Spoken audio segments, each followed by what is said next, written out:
We all know that Scandinavians are pretty much the best at everything. On top of being the best at sustainable energy, hey, get out of here, Switzerland. Scandinavia tops the rankings when it comes to a whole smorgasbord of exports, such as meatballs, Lego, rotting shark meat, and Volvos. Okay, I made those up. But what we do know is that any world rankings on quality of life, ease of doing business, or happiness is bound to have at least a couple of Scandinavian countries near the top. Basically, if Europe is a family, then Scandinavia is the smarter, more handsome older brother that gets an A in everything and is adored by their parents. Unlike me, France or the UK, that just basically aren't as good. It's hardly surprising that the Nordics are winning at life when you see how they treat their children. For instance, in Denmark, subsidies for parents mean that a whopping 67% of kids under 3 are in nursery, compared with just 40% in the US. In Sweden, dads get an incredible 90 days paternity leave on 80% pay. And in Finland, will their newborn babies sleep in cardboard boxes? Okay, this one needs some explaining, so let's dive in. To understand why Finnish parents put their babies in cardboard boxes, we have to go all the way back to 1938. You see, while modern-day Finland is one of the richest countries in the world, with a strong economy and an average salary of $3,600, 1930s Finland was a very different story indeed. Back then it was a poor country that brought with it a high infant mortality. In fact, 65 out of every 1,000 babies died. As a way to solve this, in 1938 the Finnish government introduced the Finnish Maternity Grants Act. This meant that low-income families were eligible for a cash grant, maternity box, or a mix of the two, meaning that in 1938 2/3 of expectant mothers received bibs, bowls, clothes, and everything else necessary to give their babies the best chance of survival. And what did these prenatal presents come in? That's right, a sturdy cardboard box just big enough to fit a gurgling girl or boy. Now I know what you're thinking. A cardboard box is hardly the best place for a baby to catch some Z's, not like a crib, pram or stable. But remember, until 1949, these goodies were only provided to low-income families. Families that probably didn't have the money or space for a crib. Even back then, providing a baby with everything it needed was an expensive business. The box's value when it was first introduced was about 450 Finnish marker, or around $2.60, around a third of an average Finnish worker's monthly wage at the time. And even if some of these families could have afforded to buy everything that was included in the box, there's no guarantee that they would have bought them. Knowledge of pregnancy-related health was extremely low at the time. This explains why the first baby boxes contained a clean sheet of paper to give birth on. It seems obvious now that you should be bringing an infant into the world in hygienic conditions, but your average Finn in 1938 just wouldn't have known this is important. And it wasn't just infection that posed a risk to babies' health at the time. In 1930s Finland, it was commonplace for babies to sleep in the same bed as their parents, putting them at risk of sleep-related death. Providing an alternative, even if it was just a box, was a great way for the Finnish government to encourage a change of behaviour.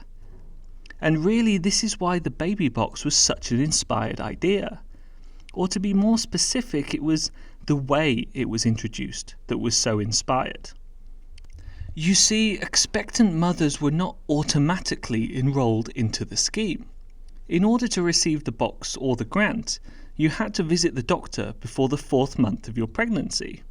This in effect provided a financial incentive for parents to seek healthcare. And it was this greater contact with doctors and nurses that improved the infant mortality rate so dramatically following the box's introduction. It had never been so important for Finland to get these mortality rates down. Following the end of World War I, population decline was a genuine concern for the Finnish government. The country had lost 38,000 men, amounting to more than 1% of the population. If Finland was going to defend its country against threats in the future, say from Hitler's Germany or Stalin's Russia, it would need to increase its population significantly. The baby box was just one way that Finland was making sure they would have a new generation that will be willing to fight for their country. During this period, immunisation programs and more hospital births ensured the country would be able to make up for the shortfall that it found itself with after the First World War. But that's enough of the military history. What exactly would you expect to find in your Finnish baby box when it arrives on your doorstep? Well, actually, that depends on what year you received it. Contents of the boxes remain reflective of the time. For example, your average 1930s Finnish housewife would have been used to making baby clothes herself, so the original boxes contained material rather than baby clothes, as they do today. In 1968, a sleeping bag was introduced because someone realised that sleeping in a cardboard box wasn't too comfortable. And the following year, disposable nappies were introduced, only to be replaced by old-fashioned cloth nappies in the 2000s, seen as more in line with the habits of an environmentally conscious Finnish population. And in 2006, they decided to leave out the bottle. This, along with getting rid of the dummy, was supposed to promote breastfeeding. In the box's most recent incarnation, expectant parents will find around 60 items, including toys, a picture book, toothbrush, bib, snowsuit, breast pads, and condoms. Because once you receive your first baby box, you better think twice before you get your next one. All the baby clothes inside the box are in various sizes, and in line with changing attitudes, gender neutral. If you prefer, instead of the box you can opt for a one-off payment of €140. But since the value of the items inside the box is worth way more, only around 5% of Finns go for this option, usually people who are expecting their second or third child. So now you know why Finnish babies sleep in boxes. Or at least now you know why Finnish babies could sleep in boxes. You see, Finland is not as poor as it was in the 1930s. And with most houses and apartments having more than one bedroom, it's rarely necessary for babies to bed down in a box. The most recent statistics suggest only around 30% of parents still use the box as a bed, although the number who use it as a place for naps is considerably higher. So all of this raises the question, does Finland, now a highly developed and affluent nation, need to provide parents with a baby box at all? Well, not really, no. But to understand why they still do, you have to understand Finland as a country. It's an extremely egalitarian nation, and while children may grow up to do different jobs or earn different salaries, it's important to send the message that all babies in Finland begin on an equal footing. A box provided to all parents, rich or poor, fosters trust in the government and is a symbol of equality and shared principles. The resounding success of this more than 80-year-old tradition has not gone unnoticed by other nations. You can see a number of similar schemes around the world, although not quite on the same scale.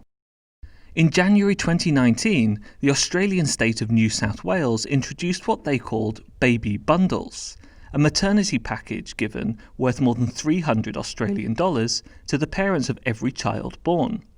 The state of Victoria followed suit later in the year. Smaller schemes have also been launched with various levels of success in Argentina, Canada, and Scotland. Now, if you're thinking that that all sounds pretty cool and now you want your own baby box, well, you're out of luck. Unless you're expecting a baby in Finland, that is. Even Finnish expats struggle to get one. But while you may not be able to get your hands on the official government-issued goodie bag, global interest in this curious Finnish phenomenon has created a booming business in replica boxes. So if you're willing to shell out a couple of $100, you can explore your inner Finn and receive your very own, almost, Finnish baby box. Just don't expect it to contain condoms. If you enjoyed this very first Why Curious video, then please subscribe and hit the bell notification so you know exactly when we release the next one.